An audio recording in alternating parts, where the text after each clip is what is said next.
Pronto, tá gravando. Pai, muito obrigado, Senhor, por mais esse dia em que podemos começar mais uma semana de batalha, de desafios, de lutas. E por que não, Senhor, chegar no final do dia e poder ter o privilégio de nos alimentarmos com a Tua palavra, de estudarmos sobre o Teu amor, de estudarmos sobre quem Tu és, o que Tu tens feito em nossas vidas, o quanto Tu nos amas e o quanto nós temos que enxergar para isso e conseguir repousar, descansar e abrir mão, Senhor, de qualquer pensamento, qualquer desejo, qualquer decisão que seja contrária ou que nos afaste de Ti, Senhor. Muito obrigado, Senhor, por poder aprender junto com esses irmãos sobre esse tema. Tem sido enriquecedor. Eu declaro que Tu és o nosso Pai. Eu declaro que Tu és o nosso soberano. Eu declaro que Tu és o nosso Rei. Tu és o nosso Deus, o único Deus. E, Senhor, nos ajuda a cada dia mais desenvolvermos em nossa vida, em nosso coração, na nossa alma, um desejo verdadeiro de Te adorar, Senhor, com toda a nossa mente, com todo o nosso coração e com toda a nossa alma. Fica conosco ao longo desse estudo, fala conosco, Senhor, para que nós possamos ser constrangidos, consternados, tocados e possamos enxergar nada mais, nada menos do que a Tua maravilhosa graça e misericórdia sobre nossas vidas. Te agradeço por tudo em nome do Teu Filho amado Jesus. Amém, Senhor. Bom, vamos lá.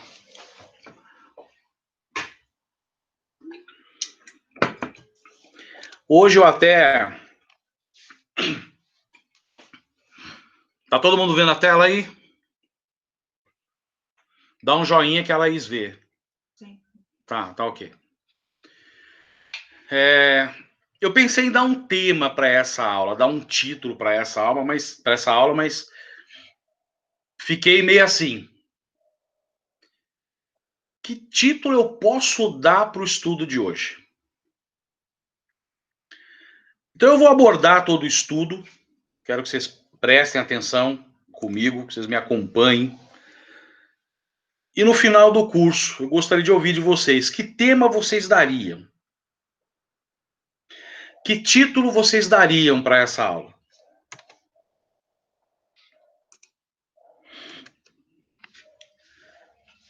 E eu vou iniciar realmente, iniciando do início, né, de Gênesis. Eu queria que vocês voltassem comigo à condição da criação do homem. Em Gênesis 2, capítulo 2, versículo 7, nós lemos: Então o Senhor Deus formou o homem do pó da terra e soprou em suas narinas o fôlego de vida. E o homem se tornou um ser vivente. Vamos pensar sobre essa condição. Quem criou o homem? O versículo é claro. Foi Deus. Por qual motivo? Por única e exclusivamente um desejo seu, por sua vontade, por sua soberania, por seu poder, porque ele era capaz disso. E ele forma o homem a partir do nada. Ele pega uma matéria sem vida, sopra nas narinas desse homem que vai ser criado o fôlego da vida, e agora esse homem torna-se um ser vivente.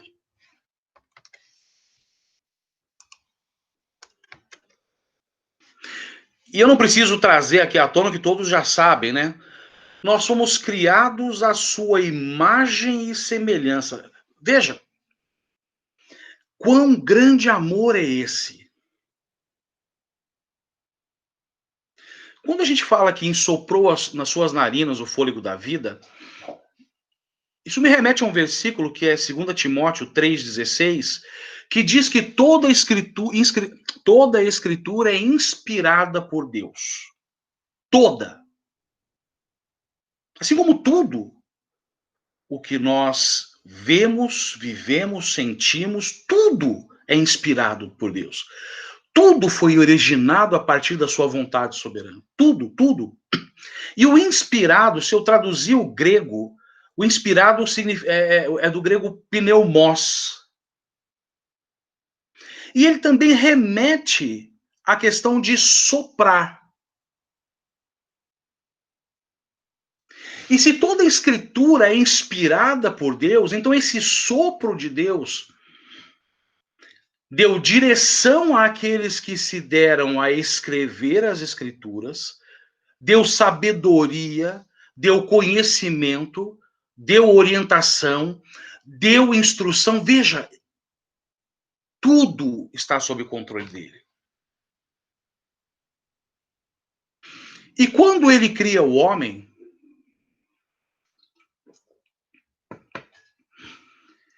ele cria o homem numa condição singular. Olha, você é dotado de intelecto, você é capaz de tomar decisões. Eu estou te dando, por amor, essa possibilidade do livre-arbítrio. Porque o que eu espero de você é que nesse nosso relacionamento, e vamos imaginar como era este relacionamento com Deus, que era um relacionamento de plenitude, de intimidade plena. Intimidade plena com Deus. Deus lhe deu poder, autoridade, ferramentas, recursos para que ele pudesse dominar, administrar, ter o controle sobre toda a criação, sobre tudo que ele fez. Se não é um ato de amor, imagine que você tem inúmeras propriedades, algo que vem do trabalho do teu avô, do teu pai, você administrou bem, conseguiu multiplicar isso. Há um valor sentimental em tudo o que você construiu, porque isso vem de geração para geração, existe história nisso, e de repente, do nada, você forma uma pessoa e vira para ela e fala assim: olha, eu estou colocando sobre as tuas mãos tudo isso que é meu.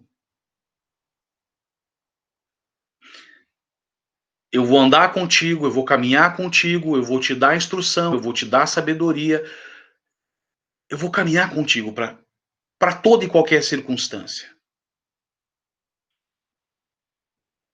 Isso é amor. Mais para frente, ainda em Gênesis, nós lemos: então o Senhor Deus declarou: não é bom que o homem esteja só. Olha o cuidado que Deus tem conosco. Se você lê em João 17 a oração que Cristo faz, quando ele se despede dos discípulos, ele clama a Deus. Ele fala assim: olha, tu me destes, eu cuidei deles, eu andei com eles, mas agora eu já não estarei mais aqui. E ele pede, sabendo que esses homens, que aqueles discípulos estariam sós no mundo, ele clama para que Deus cuide deles. Não somente isso, mas para que nós, enquanto homens, não estivéssemos só, ele também nos dá a possibilidade de, a partir do momento que nós cremos, além de recebermos por graça e misericórdia o dom da salvação, a bênção da salvação, nós ainda temos o Espírito Santo vivendo conosco. Porque veja, sempre foi e sempre é a intenção de Deus ter um convívio, uma relação de intimidade conosco. Isso é amor. E ele diz: não é bom que o homem esteja só. Farei para ele alguém que o auxilie e lhe corresponda.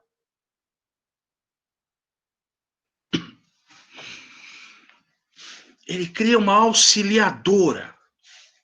Alguém que lhe corresponde. Alguém que ande com ele, que caminhe com ele, que o auxilie para que os objetivos da obra que Deus havia proposto para o homem pudessem ser alcançados.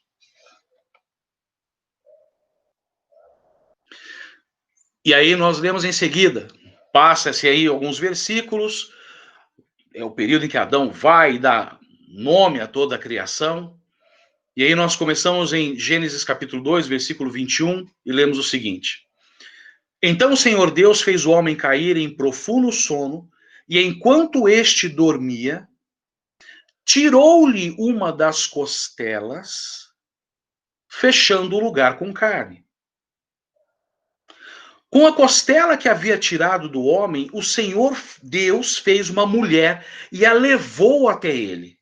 Disse então o homem, olha a declaração, esta sim é osso dos meus ossos e carne da minha carne. Ela será chamada mulher, porque do homem foi tirada. Imagina quando Deus criou, quando a gente segue Gênesis e vê toda a maravilha da criação, quando ele cria o homem, ele fala assim, e ele achou muito bom. E é como se essa declaração surtisse, olha, fizemos o homem, a nossa imagem e semelhança, isso foi muito bom. E o homem olha para a criação da mulher, que foi tirada de uma costela dele, e diz, olha, essa foi feita a partir de um pedaço que é meu. Ela é osso do meu osso, ela é carne da minha carne. E ela será chamada mulher porque do homem ela foi tirada.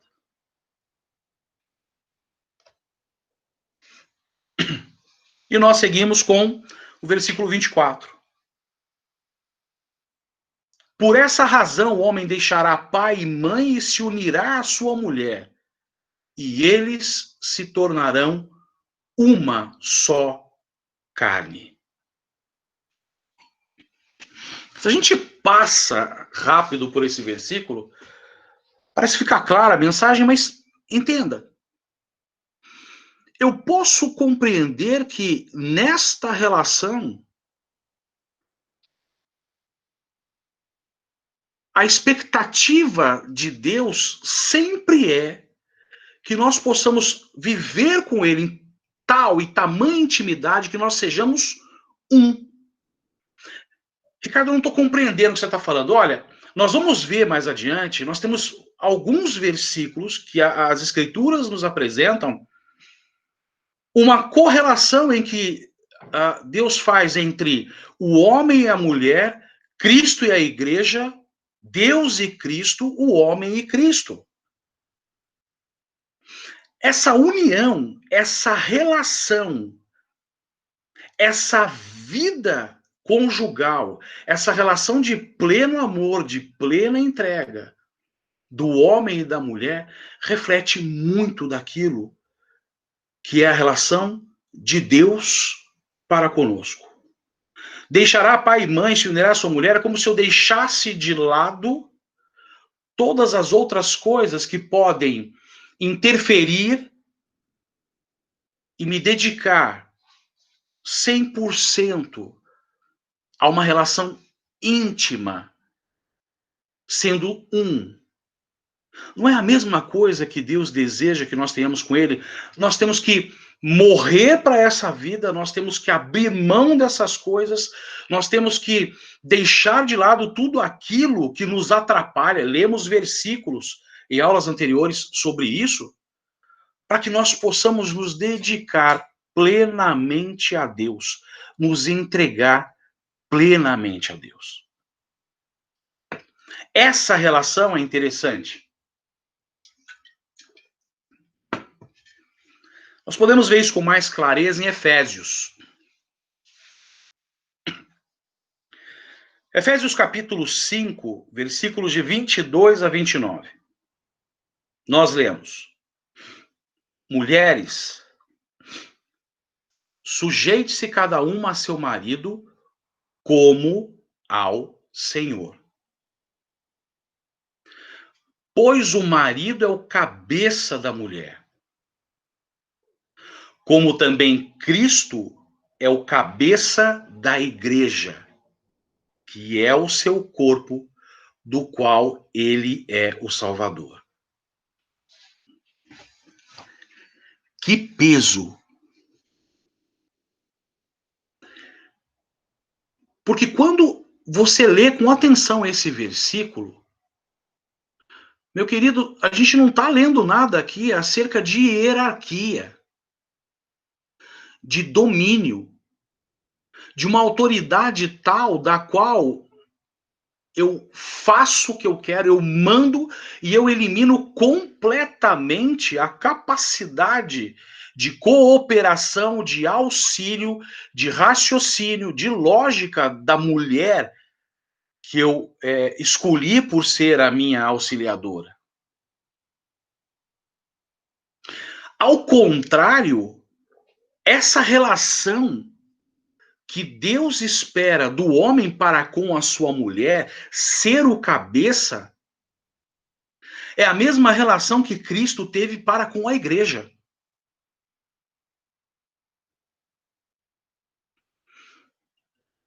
Ele se despiu de toda autoridade. Ele se entregou plenamente. Ele cuidou do corpo. Ele aceitou a igreja e todos aqueles que vieram até ele da forma como estavam. E mais, ele foi o responsável pela salvação da igreja.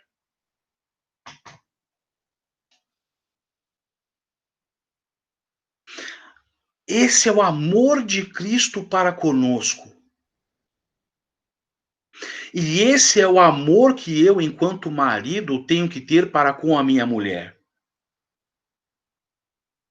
O versículo me traz mais informação. Assim como a igreja está sujeita a Cristo, também as mulheres estejam sujeitas, e também as mulheres estejam em tudo sujeitas a seus maridos. Há uma questão aqui de respeito. Maridos, ame cada um a sua mulher, assim como Cristo amou a igreja e entregou-se por ela para santificá-la. Então, o papel é santificar, tendo-a purificado pelo lavar da água mediante a palavra. Então, veja, a mulher que deve se sujeitar ao marido, isso é fato, está aqui, mas o marido tem a responsabilidade de ter o conhecimento da palavra para que através dela possa purificar o seu lar, purificar a sua mulher, instruir a sua mulher. Então, ser o cabeça é uma responsabilidade muito maior do que apenas ser aquele que tem a autoridade de tomar uma decisão. É ter a responsabilidade de focar uma vida em que eu quero cada dia mais ser igual a Cristo, viver como Cristo deseja que eu viva, conhecer o que Cristo deseja que eu exerça no meu dia a dia, para que eu possa ser alguém que abençoa, que santifica, que purifica, porque somos nós que vamos apresentar as nossas esposas a Cristo e temos que entregá-la assim como Cristo vai entregar a igreja gloriosa, sem mancha, nem ruga ou coisa semelhante, mas santa e inculpável. Então, da mesma forma, os maridos devem amar cada um a sua mulher como o seu próprio corpo, é óbvio. Veja, nós lemos em Gênesis, está escrito lá que sejam só um corpo. Percebam a imagem que eu coloquei aqui embaixo? Você vê dois corpos. Daqui a pouco vai aparecer uma imagem maior. A Laís falou que não dá para ver muito. Deixa eu só passar aqui para frente. Ó, ficou bom agora? Você vê dois corpos, mas uma única cabeça. Intimidade plena, como se os dois caminhassem juntos.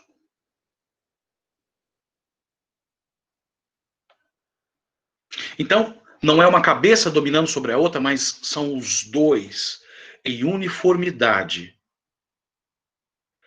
refletindo uma relação de intimidade tal que, queridos, vai além da sensualidade, da sexualidade. É uma intimidade tal, um para com o outro e os dois como uma única carne, mente e pensamento para com Deus. 1 Coríntios 11:3 reforça: quero, porém, que entendam que o cabeça de todo homem é Cristo. E o cabeça da mulher é o homem, e o cabeça de Cristo é Deus. Existe essa relação. Então, veja, quando Deus constitui o casamento, a relação do homem e a mulher, ele vai usar e usa isso várias vezes como um exemplo de relacionamento de Deus com Cristo. E alguém tem dúvida da plena intimidade que Cristo tinha com Deus? Durante a sua estadia aqui conosco, toda vez que ele fazia alguma coisa, ele dizia assim: não sou eu que faço, mas eu obedeço aquilo que o Pai me manda fazer. E ele obedeceu até o fim. E ele experimentou um único momento em que esse vínculo, essa intimidade foi cortada. E esse único momento foi porque ele optou por viver por tamanha dor, sofrimento, de cortar esse laço de relacionamento, de intimidade, de pureza que ele vivia com Deus, para suportar todo o pecado que foi cometido por mim, por você, já foi cometido, que vai ser cometido e assim por diante. E olha que interessante. 1 Coríntios 11, versículos de 8 a 10. Pois o homem não se originou da mulher. Foi Deus que criou. Se eu trouxer isso para um patamar mais alto, Deus não se originou do homem. Ele continua. Mas a mulher do homem.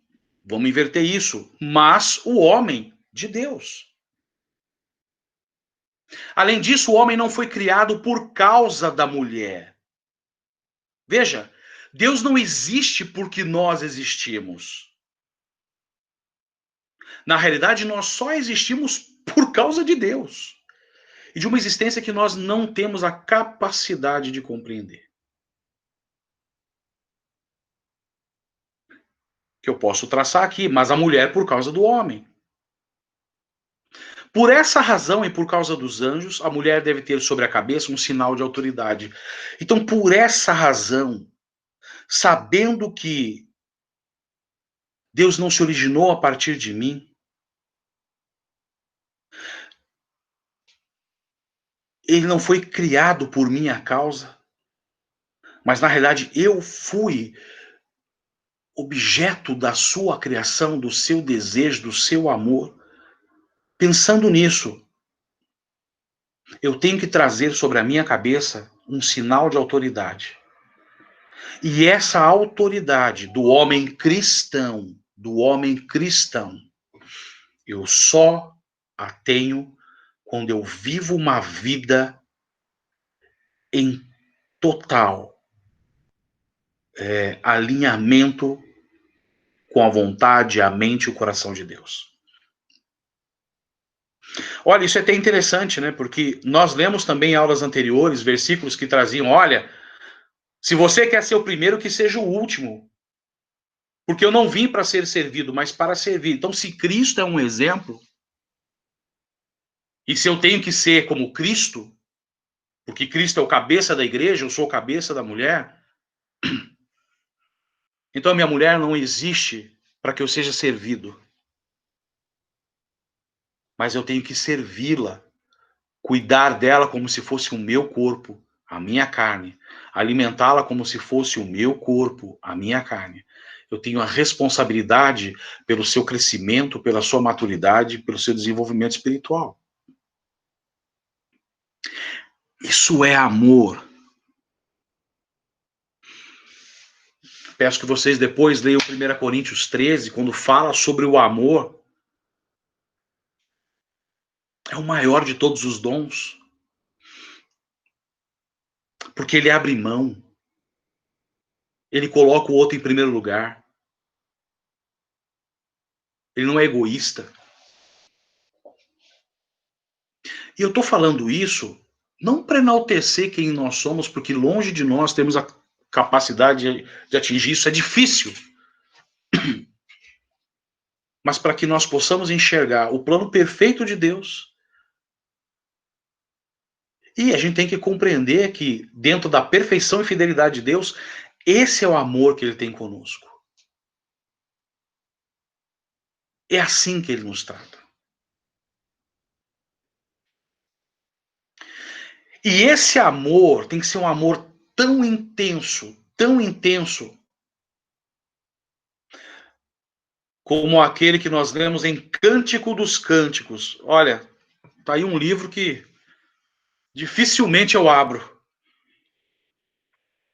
Mas Cânticos dos Cânticos, capítulo 8, versículos de 6 a 7, mostram a intensidade do amor, da relação de um casal, da intimidade que tem que existir entre os dois.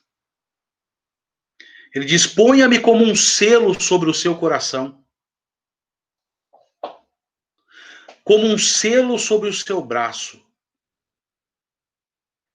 pois o amor é tão forte quanto a morte, e o ciúme é tão inflexível quanto a sepultura. São brasas, são fogo ardente, são labaredas do Senhor. Nem muitas águas conseguem apagar o amor. Os rios não conseguem levá-lo na correnteza. Se alguém oferecesse todas as riquezas da sua casa para adquirir o amor, seria totalmente desprezado. Então eu quero trazer aqui para vocês a possibilidade de relembrar do primeiro amor. Quando você reconheceu quem você é, compreendeu o plano da salvação e veio aquela luz que acendeu na tua cabeça e disse: olha quanto Deus me ama.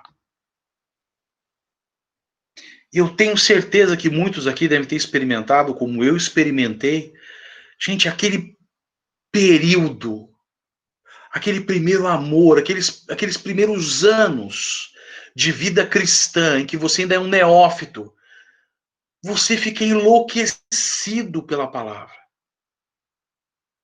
Você fica enlouquecido por Deus, você considera tudo é Deus, tudo é Deus, tudo é Deus. Por que isso se apaga em nossas vidas?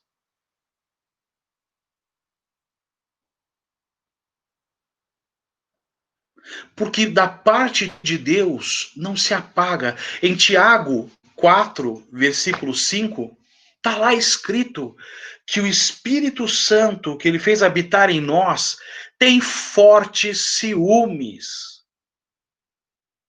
Deus nos ama, Deus tem ciúmes da nossa relação com ele. É por isso que ele sempre trata a questão da relação do homem com ele como uma relação de matrimônio.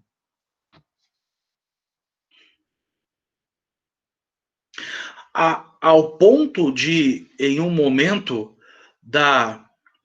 da forma como Israel, como povo, estava aí tão idólatra, tão adúltero, que, para usar como exemplo, ele escolheu um profeta que se casasse com uma prostituta para mostrar para o povo como ele se sentia.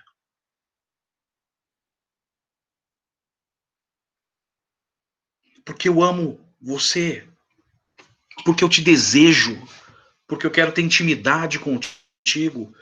E toda vez que você me troca por qualquer objeto mundano, por qualquer desejo, objetivo, pensamento, pecado, hábito, em que eu não faço parte disso, meu querido, você é um adúltero.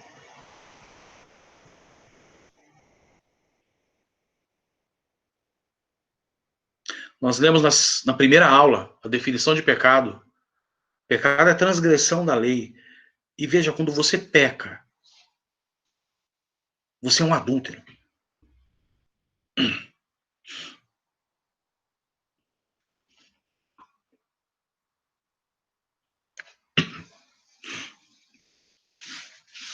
E eu posso olhar para a palavra e enxergar exemplos de homens que esse primeiro amor foi tão intenso que nunca se apagou.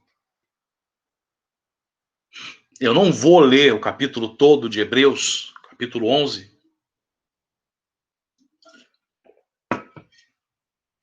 mas se nós lermos a partir do versículo 32 ao 40, olha o peso disso. Acompanhe comigo. Que mais direi? Não tenho tempo para falar de Gideão, Baraque, Sansão, Jefté, Davi, Samuel e os profetas, os quais pela fé conquistaram reinos, praticaram a justiça, alcançaram o cumprimento das promessas, fecharam a boca de leões, apagaram o poder de fogo e escaparam do fio da espada. Da fraqueza tiraram força, tornaram-se poderosos na batalha e puseram em fuga exércitos estrangeiros. Houve mulheres que pela ressurreição tiveram de volta os seus mortos. Mas olha, o que é um tapa de luva de pelica na minha cara é quando eu leio esse trecho. Porque até aqui em cima nós vimos homens que conquistaram, praticaram a justiça, alcançaram o cumprimento das promessas, tiveram autoridade para fechar a boca de leões, apagaram o poder de fogo, fugiram do fio da espada, da fraqueza tiraram força. São exemplos. Mas olha esses aqui.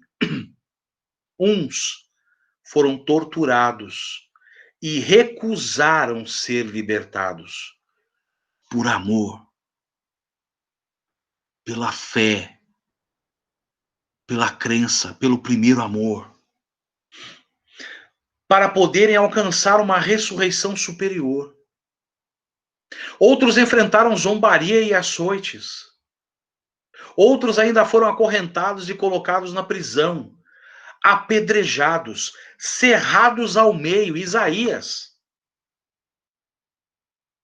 postos à prova, mortos ao fio da espada. Andaram errantes, vestidos de pele de ovelhas e de cabras, necessitados, afligidos e maltratados. E aí vem, meus queridos, o mundo não era digno deles.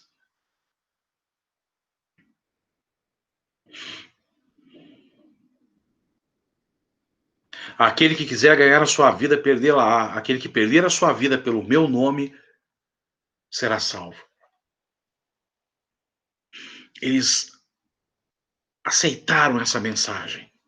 O mundo não era digno deles, porque eles não aceitaram o mundo. E olha, faz sentido com a aula que nós tivemos lá atrás, que até a gente pode amenizar como o exemplo de Moisés, que optou por, ao invés de viver todas as benesses de se manter junto ao poderio de Faraó, ser chamado de filho da filha de Faraó e usufruir de todos aqueles bens, desejou o opróbrio. A gente está falando de homens aqui que foram torturados, que sofreram. E segue, vagaram pelos desertos e montes, pelas cavernas e grutas. Todos esses receberam um bom testemunho por meio da fé. No entanto, nenhum deles recebeu o que havia sido prometido. E aqui em cima, eles alcançaram o cumprimento das promessas. Pois Deus havia planejado algo melhor para nós, para que conosco fossem eles aperfeiçoados.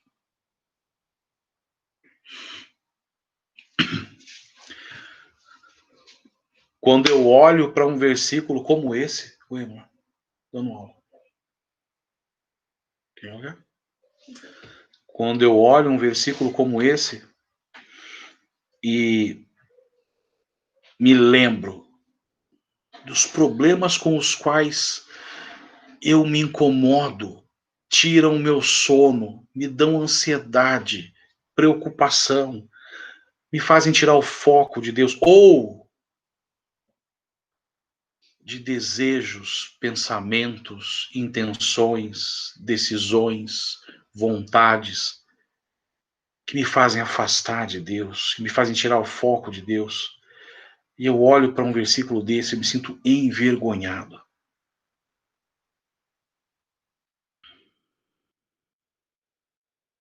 Falando em amor, eu só preciso saber se vai funcionar. Eu trouxe aqui um trecho de um vídeo, tá? Eu vou passar aqui para vocês. São 4 minutos, mas eu queria que vocês prestassem atenção nesse trecho, nessa mensagem, que está relacionada com Lucas 6. Eu vou colocar aqui para passar o vídeo. Se não tiver áudio, vocês me avisam, eu faço mímica aqui. Não, brincadeira. Mas eu acho que vai funcionar. Senão a gente lê o capítulo lá e faz o estudo.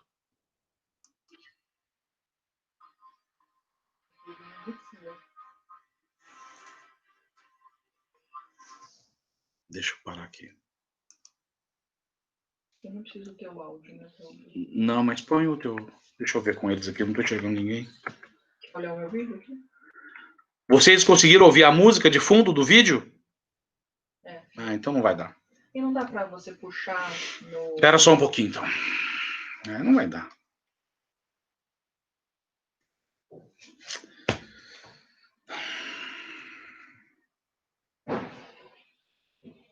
Como é que faz aqui? Bom. Tinha uma música de fundo, mas estava muito devagar a internet. Eu acho que era isso. Será que é isso? Vou tentar de novo. Você me avisa, Isaac, porque eu não estou vendo vocês na hora que está passando aqui o vídeo. Tá, o Zé faz um joinha aí, eu também.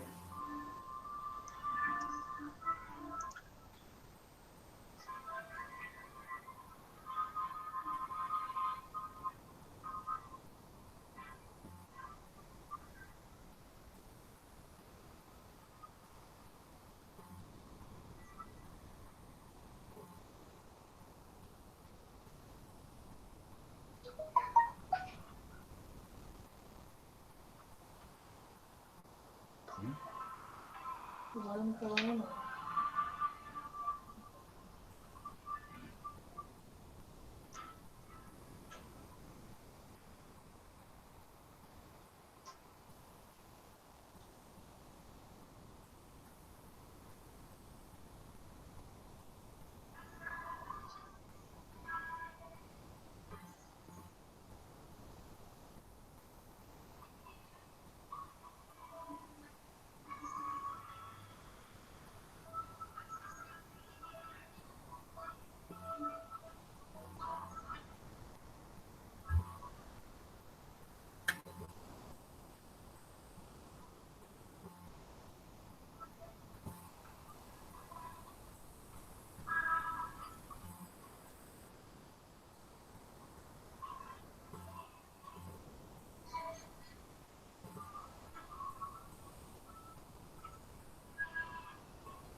tô ouvindo, não. Não tô, tá. Eu já fiz assim, né?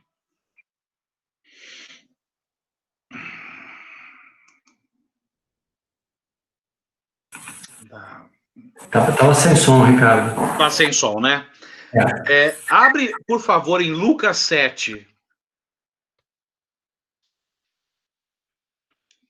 Queria que todos vocês abrissem Lucas 7.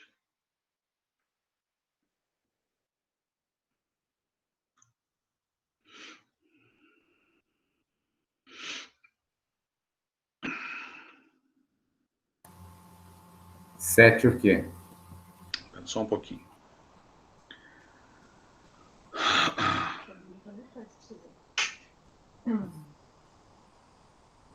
A partir do versículo 36.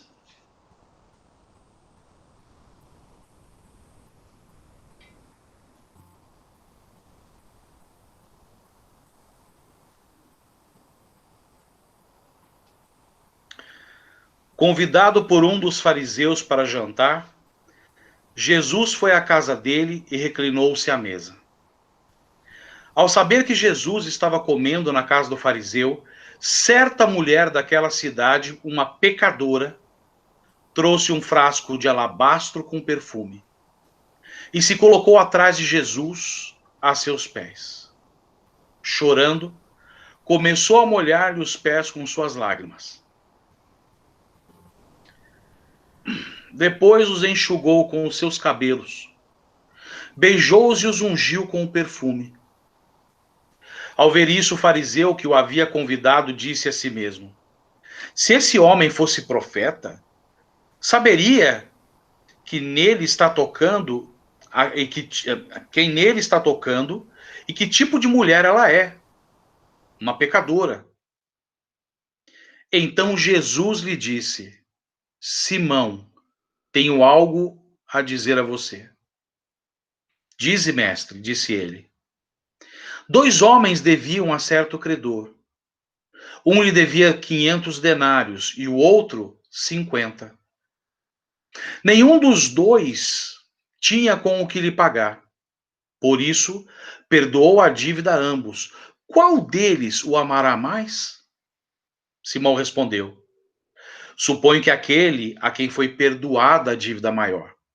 Você julgou bem, disse Jesus. Em seguida virou-se para a mulher e disse a Simão: vê esta mulher? Entrei em sua casa, mas você não me deu água para lavar os pés. Ela, porém, molhou os meus pés com as suas lágrimas e os enxugou com os seus cabelos.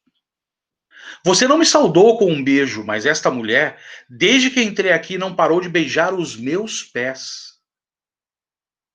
Você não ungiu a minha cabeça com óleo, mas ela derramou perfume nos meus pés. Portanto, eu digo, os muitos pecados dela lhe foram perdoados, pois ela amou muito. Mas aquele a quem pouco foi perdoado, pouco ama. Então Jesus disse a ela: seus pecados estão perdoados.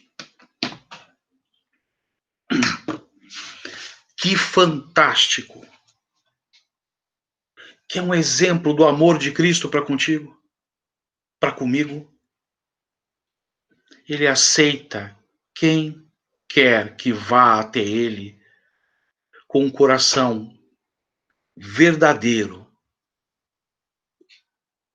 humilhado, resoluto, identificando a condição que está, sedento por perdão, sedento por salvação, sedento pela misericórdia de Deus, e ele recebe. Então veja, não há pecado que eu ou você possamos cometer que não possa ser perdoado.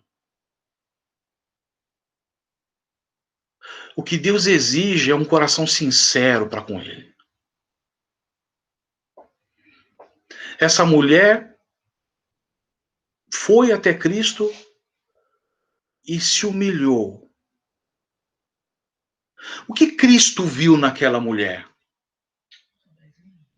Vamos fazer uma reflexão. Ele enxergou nela arrependimento verdadeiro. Ele enxergou nela um espírito contrito Ele viu o quanto ela sofria pela condição que ela vivia. Cristo nos ama de tal maneira que ele sabe o quanto nós sofremos pelos nossos pecados. Olhou para a sua vida e não viu nada além de engano, vazio e impureza. Essa é a vida daquele que vive sem Cristo. Engano, vazio, entregue ao mundo, às paixões, às impurezas. Viu que ela reconhecia que ele era o Todo-Poderoso, que ele era Deus, que ele era o único que podia resolver a sua situação. Me parece aqui a mesma situação em quando Jesus questiona os discípulos, olha, uns estão deixando de me seguir, uns dizem que eu sou profeta, outros dizem que eu sou Elias, e vocês, o que vocês dizem que eu sou? E Pedro declara que Jesus é Deus, é o Filho de Deus. E mais, ele diz, olha, a quem nós vamos seguir?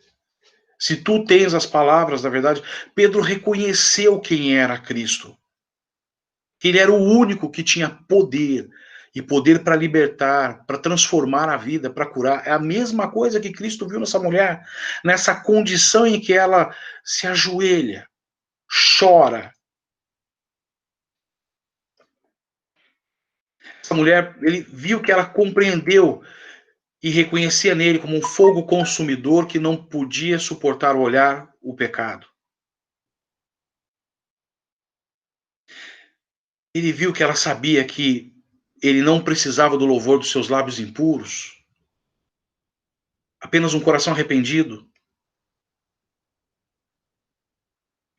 Que ela entendeu que ele podia transformar pedras em verdadeiros adoradores. Que ela se agarrou profundamente à sua misericórdia. E que ela sabia que ele era o único que poderia perdoar.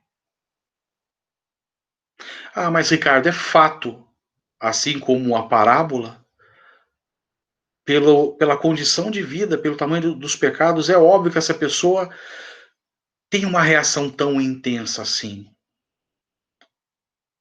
Olha, em 1 Timóteo, capítulo 1, versículo 15, Paulo, alguém que abraçou verdadeiramente a obra, o evangelho, o amor a Cristo, ele declara, Cristo Jesus veio ao mundo para salvar os pecadores, dos quais eu sou o pior. Veja, ele se considera o maior dos pecadores.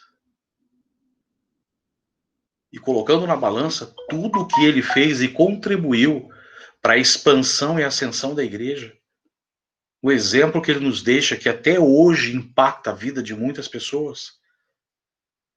Humildade, reconhecimento de que nós não somos nada senão através de Cristo. Então veja, que amor é esse? Efésios capítulo 4, versículos de 10 a 14, nós lemos. Aquele que desceu é o mesmo que subiu acima de todos os céus, a fim de encher todas as coisas. Presta atenção nesse trecho. Ele designou alguns para apóstolos, outros para profetas, outros para evangelistas, outros para pastores e mestres, com o fim de preparar os santos para a obra do ministério, para que o corpo de Cristo seja edificado, até que todos alcancemos a unidade da fé e do conhecimento do Filho de Deus e cheguemos à maturidade, atingindo a medida da plenitude de Cristo.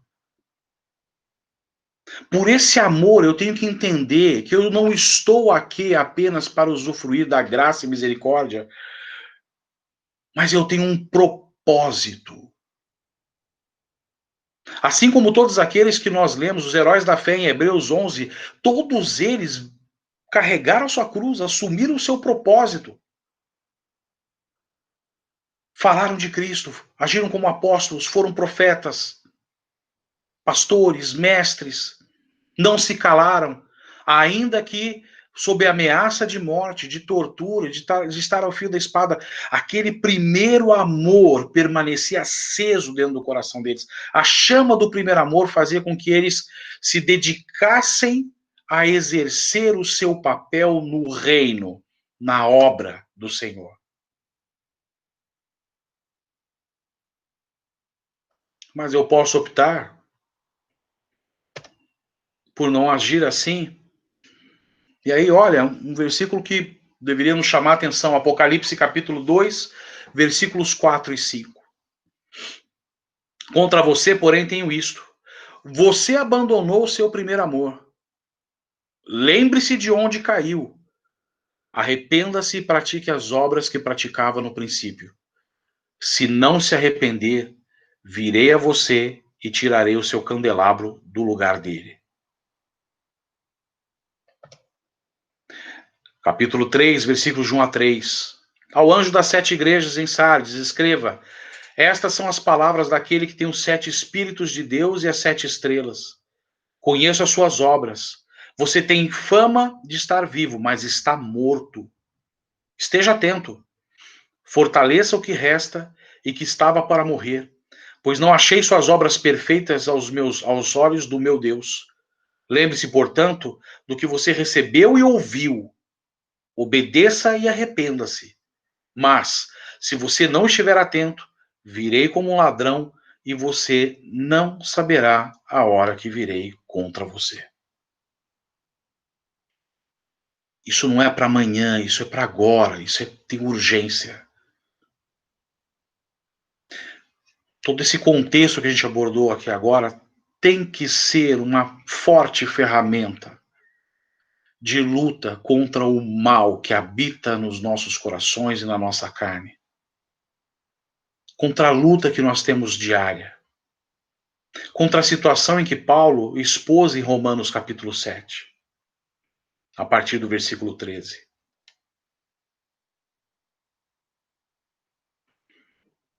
E veja, novamente, 1 João capítulo 2, de 15 a 17. Não amem o mundo, nem o que nele há. Se alguém ama o mundo, o amor do Pai não está nele. Não se enganem. Pois tudo que há no mundo, a cobiça da carne, a cobiça dos olhos, a ostentação dos bens, não provém do Pai, mas do mundo. O mundo e a sua cobiça passam, mas aquele que faz a vontade de Deus permanece para sempre.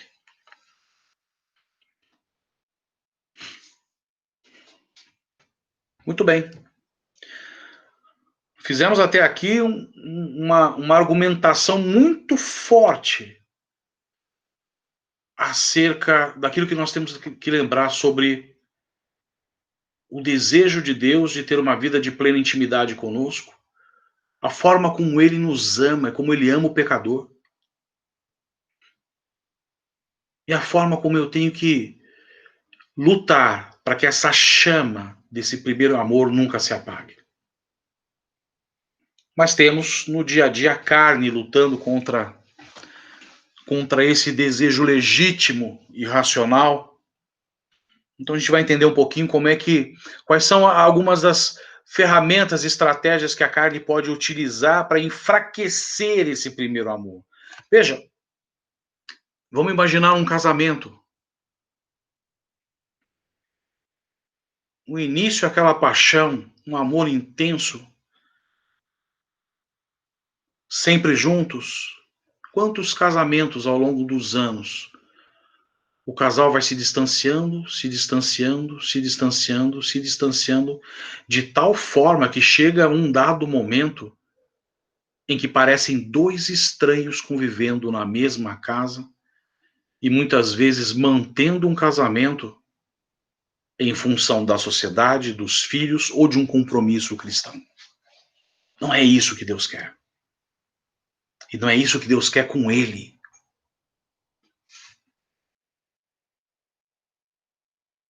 Como é que a carne age? Veja, ela é sutil. Ela não é violenta, ela não é agressiva. Ela não faz isso de uma hora para outra. ela vai agindo sutilmente, devagar, e ela tira vantagem. Vê se você se enxerga nisso, eu também, da nossa preguiça e negligência com os deveres espirituais. Puxa, hoje não deu tempo, hoje eu não vou fazer a leitura da palavra, hoje eu não orei, hoje eu não fiz o meu devocional, hoje eu não cumpri com o meu dever espiritual dentro da minha casa, não tive o meu a sós com Deus. E aí isso gera uma recorrência que com o tempo esse distanciamento começa a existir. Você começa a enfraquecer esse amor. Você começa a se distanciar de Deus. Segundo ponto, ela usa roupas de gala. Uma religião formal.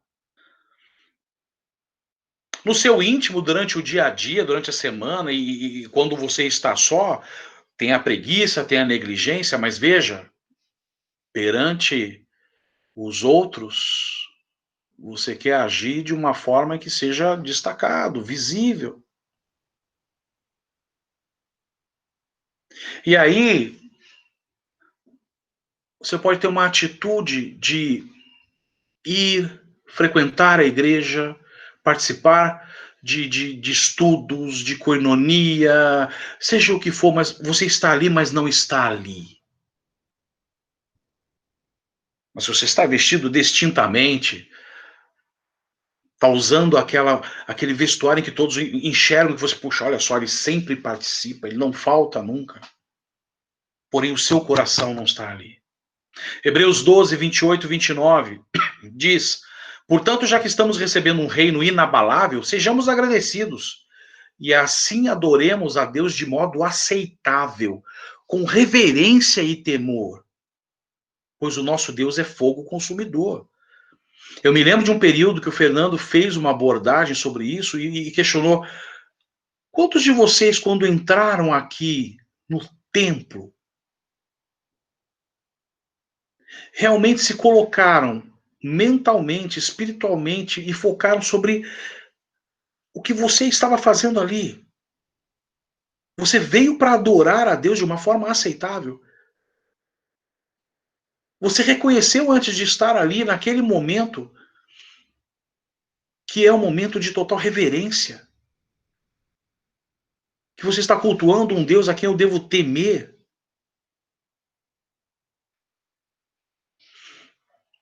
E não uma religião formal, de prática, de agenda. João 4, 23 a 24. No entanto, está chegando a hora, e de fato já chegou, em que os verdadeiros adoradores adorarão o Pai em espírito e em verdade. Não se engane, são estes os adoradores que o Pai procura. Deus é espírito, e é necessário que seus adoradores o adorem em espírito e em verdade. Veja, a última coisa que importa é como é que o grupo de irmãos que você convive te enxerga dentro da igreja. Ou de um ambiente cristão. Ou de um estudo de um grupo. Ou de uma reunião de oração. A prioridade é Deus.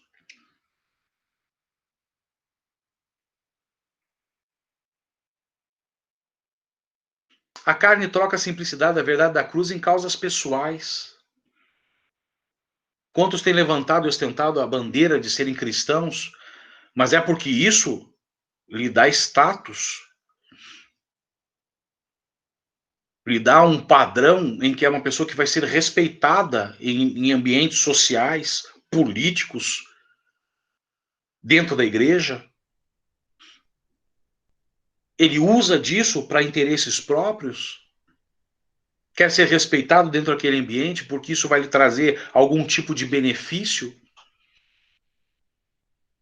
talvez uma visão de moralidade, de alguém que é ético, respeitoso, talvez realmente um interesse próprio que ele desenvolva fazendo parte daquela relação. A carne faz isso, sendo que na realidade o único objetivo é a pura e simples mensagem da cruz, que Cristo morreu por nós e a partir disso nós somos salvos.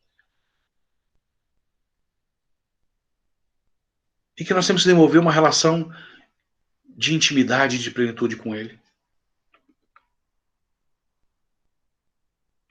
4. Existem aqueles pecados que eu posso estar domesticando, abrigando, escondendo, cuidando no meu coração. Agostinho era um homem,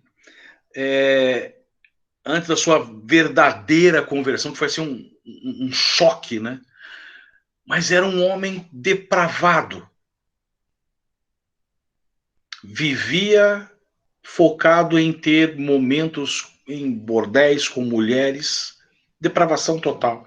E ele, em seu livro Confessions 6:15 e 8:7, ele fala, olha, até quando você vai domesticar e abrigar esse pecado, você vai esconder, você vai minimizar? E aí até você pode vir com um pedido sincero, Senhor, dá-me pureza, mas não já. Deixa eu experimentar um pouco mais disso. Deixa eu viver um pouco mais disso. Eu sei que Deus perdoa, Ele é amoroso. Então, pera só um pouquinho. Deixa eu usufruir mais um pouquinho disso. Senhor, dá-me pureza, mas não já.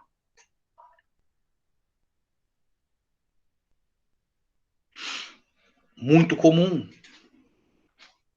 A carne permite que o saber nos ensoberbeça. Veja que é sutil mesmo. E aí você começa... Gente, eu sei que já passou um pouquinho de tempo, mas estou acabando. Só mais 2 itens. Você começa a estudar a palavra, você começa a ter conhecimento e o Espírito Santo age e você começa a conhecer coisas que antes você não compreendia e agora quando você fala, você vê que isso te dá destaque. Que agora você começa a ser uma pessoa que tem reverência, é considerado. E aí isso começa a se tratar mais de você e não de Deus. Isso começa a fazer parte mais de quem você é e como você quer aparecer, e não do verdadeiro objetivo de ser um servo, um obreiro. E aí você começa a criar regras, a trazer padrões, porque você é tão puro, tão santo, tão irrepreensível, sua vida é tão respeitosa que, olha, eu faço desse jeito. 1 Coríntios 8:1, com respeito aos alimentos sacrificados aos ídolos, sabemos que todos temos conhecimento. O conhecimento traz orgulho, mas o amor edifica. Conhecimento sem amor não tem valor nenhum. Conhecimento sem sabedoria não tem valor nenhum. Conhecimento sem, através da sabedoria e do amor, não mudar, não converter, não fazer a diferença na vida daqueles que estão ao nosso lado, não tem valor nenhum.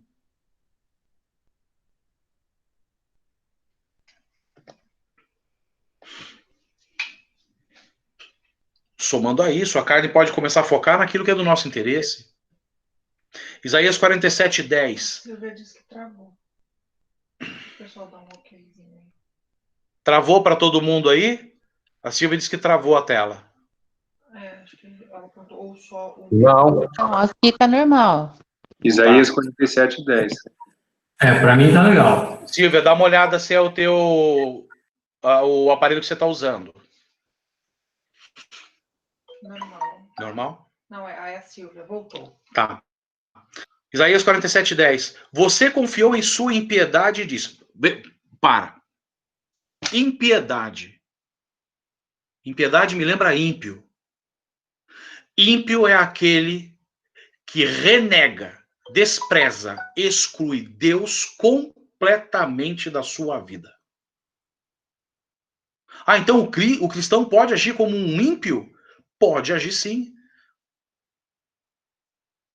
Quando eu confio em quem eu sou, no meu conhecimento, na minha sabedoria, eu sei o que eu faço, eu estou agindo como um ímpio, porque eu estou excluindo Deus da equação. Você confiou em sua impiedade e disse, ninguém me vê. Imagina, isso aqui eu estou fazendo escondido no quarto. Isso aqui eu estou fazendo escondido no momento que eu vou para uma reunião e estou dormindo fora num hotel. Ou seja lá o que for, qual exemplo você pode trazer na sua cabeça? Sua sabedoria e seu conhecimento a enganam quando você diz a si mesma: somente eu e mais ninguém além de mim. O que importa é o meu interesse, o que importa é a minha vontade. Ou, a minha vontade nesse momento é legítima, é importante, eu quero isso. É uma forma da carne começar a enfraquecer a nossa relação com Deus. E por último, é óbvio que isso vai evoluindo, vai evoluindo, vai evoluindo, até que chega um momento que você começa a negligenciar a Deus. Isaías 43, 22.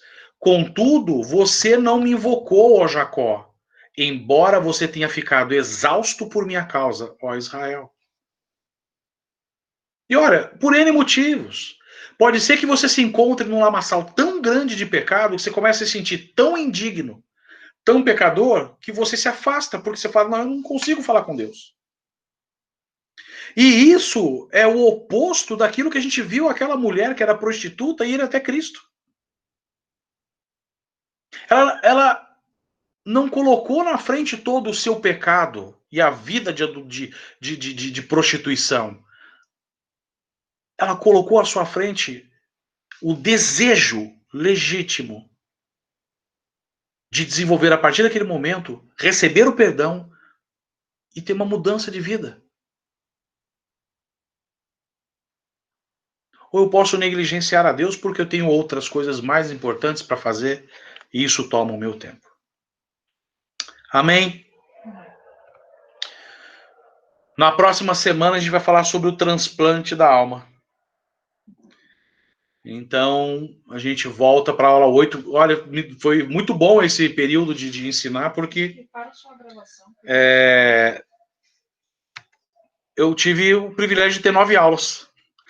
Então, temos próxima segunda e a outra segunda também, tá? Então, todas as segundas até o final deste mês. Então, vocês ainda terão 2 aulas comigo. O que aconteceu? Calma, amor. É muita coisa para gerenciar. Ela quer auxiliar, mas tem hora que dificulta, né? Tô falando. Então, assim, a gente ainda tem mais 2 encontros de segunda-feira, tá bom? O próximo a gente fala sobre o transplante da alma e na outra a gente finaliza o curso. Amém? Eu vou passar aqui para você. Não sai ainda não, não sai ainda não. Espera só um pouquinho que eu vou passar o link que o Renato me enviou. Eu vou passar aqui no chat, quem quiser puxar. Achei que você ia passar a lista de presença. Deixa eu ver se eu consigo carregar.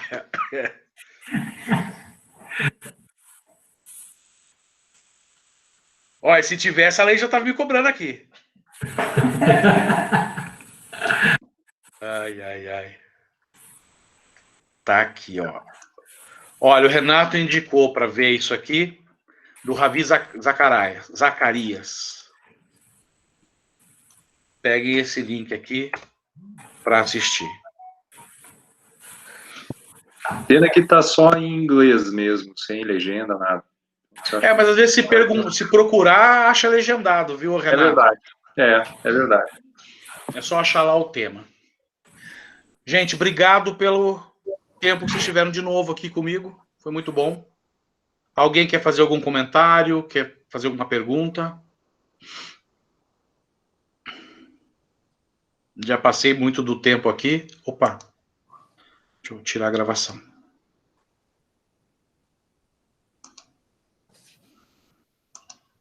Não? Então, vamos orar para finalizar? Pai, somos gratos por essa noite, por esse estudo. Muito obrigado, Pai, pela mensagem tão fortificadora, Senhor. Um alimento tão poderoso para os nossos corações. Mas, Senhor, que isso faça parte do nosso dia a dia. Eu te peço por todos os irmãos que estão aqui presentes, abençoa essa semana que eles terão, Senhor. Fica com as lutas de cada um. Fica com todos os nossos irmãos que estão passando por lutas. Eu te peço, Senhor, por irmãos que vão passar por cirurgia. Cuida, Senhor, ampara, acompanha, que a tua mão poderosa e graciosa esteja junto e que tudo possa ocorrer da melhor forma possível. Da mesma forma, aqueles que estão adoentados, enfermos ou em situações precárias. Age